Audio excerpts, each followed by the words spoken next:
Dans le bureau de Taylor, Steffi est consternée d'apprendre que Brooke a dit que son frère Thomas est dangereux et s'exclame. Quand va-t-elle lâcher prise? Taylor se plaint que les attaques ne font qu'empirer. Steffi allez, femme. Elle sent que Brooke prospère sur les conflits et a toujours eu des problèmes avec Thomas et elle. Taylor pense qu'il est ridicule qu'elle dise que Thomas est un danger pour son fils. Steffi sent que Thomas fait ses preuves chaque jour. Brooke doit s'inquiéter de l'incapacité de ne pas faire des compromis. Dans le bureau d'études de Forrester, Hope dit à Brooke qu'elle a vu Thomas faire des progrès avec Douglas, elle a donc besoin de savoir exactement ce qui s'est passé. Vous avez vu Thomas avec un couteau autour de Douglas. À ce moment-là, Liam dit « Excusez-moi, qu'est-ce que c'est que Thomas ait un couteau ?» Brooke explique que ce n'était pas un couteau à beurre, c'était un couteau solide et qu'il l'utilisait pour couper une pomme. Liam ne peut pas comprendre ce qui lui passait par la tête s'il faisait ça pendant que Douglas était là. Brooke a des doutes sur l'équilibre et la santé de Thomas.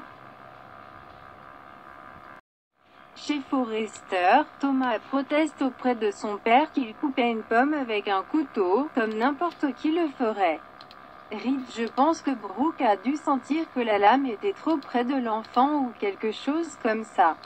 Elle ne te fait pas encore confiance. Thomas répond clairement. Si elle envisageait d'appeler les services de protection de l'enfance à mon sujet. Reed, je lui assure que personne n'appelle personne. C'est un père incroyable pour ce petit garçon. Thomas le remercie pour le réconfort. Il souhaite juste que Brooke reste hors de leur vie pour de bon.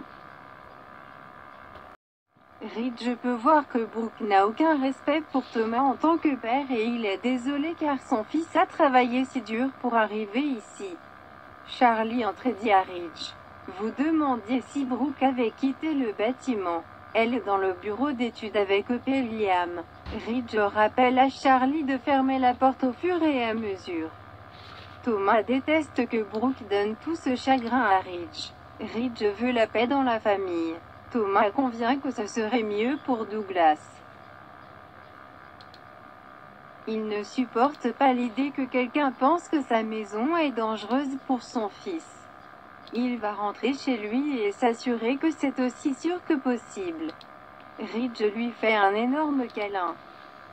Thomas ne comprend pas pourquoi Brooke doit faire exploser les choses. Il suggère à Reed de passer du temps avec Douglas, il le rencontrera là-bas. Thomas dit à son père qu'il ne serait pas l'homme qu'il est sans lui.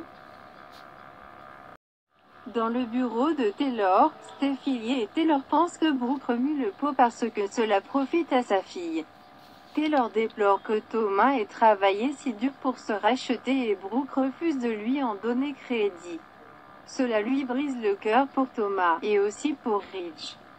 Steffi pense que plus Brooke condamne Thomas, plus elle se rapproche de la perte de son père. Dans le bureau d'études, Brooke raconte à Hope et Liam comment Thomas la regardait fixement en tenant le couteau.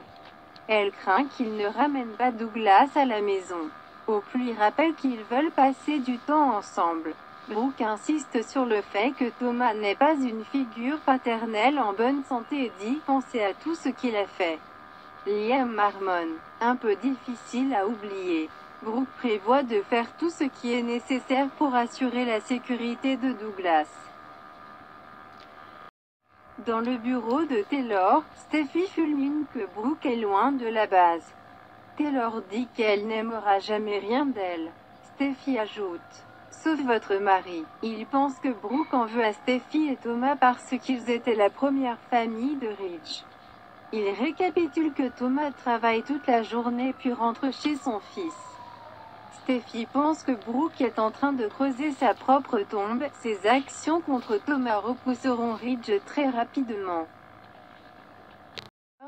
Au manoir Forrester, Reed et Douglas jouent aux échecs et parlent des dessins de l'enfant. Il dit que son père l'a aidé dernièrement. Reed demande s'il a aimé être là. Douglas dit il aime beaucoup son papa. Hope et Liam entrent dans le bureau d'études après avoir pris un café. Ils s'embrassent et Hope gémit que sa mère ait oublié son sac à main, ce qui signifie qu'elle reviendra bientôt le chercher. Elle demande ce que Liam pense de ce qu'elle a dit. Liam dit qu'elle aurait pu ne rien dire et qu'il ressentirait toujours la même chose. La maison de Douglas est avec eux. Hope n'aimerait rien de plus que de mettre son fils au lit, mais elle ne veut pas entraver les progrès qu'il a réalisés avec son père. Liam pense qu'il devrait pouvoir se rendre chez Thomas quand il le souhaite. Sous surveillance. En attendant, il doit revenir dans sa vraie maison avec eux. Il demande, « Sommes-nous toujours sur la même longueur d'onde à ce sujet ?» Dans le bureau de Taylor, elle sent que Brooke brûle son propre mariage et qu'elle attaque ses enfants en conséquence. Si Ridge revient vers eux, ce ne peut pas être à cause du drame toxique de Brooke, mais parce qu'il veut vraiment être avec eux. Steffi réfléchit à la façon dont il a été attentionné et attentionné ces derniers mois. Elle trouve que cette affaire de couteau est un nouveau creux pour Brooke. Elle voit les yeux de son père s'ouvrir et dit « Il veut être avec toi, maman. » Au bureau d'études, Hope ne veut pas de bataille pour la garde. Liam ne pense pas que ce serait bien non plus, mais ils ne peuvent pas croire Thomas sur parole qu'il a changé. Hope trouve le mort avec le couteau déconcertant, mais Thomas a un comportement général qui s'est amélioré. Liam entonne, « Vous l'avez déjà dit. Et je ne veux pas tout refaire. » Il pense que ça suffit et que Douglas doit rentrer à la maison. Brooke arrive sur la proclamation de Liam et dit qu'il a raison.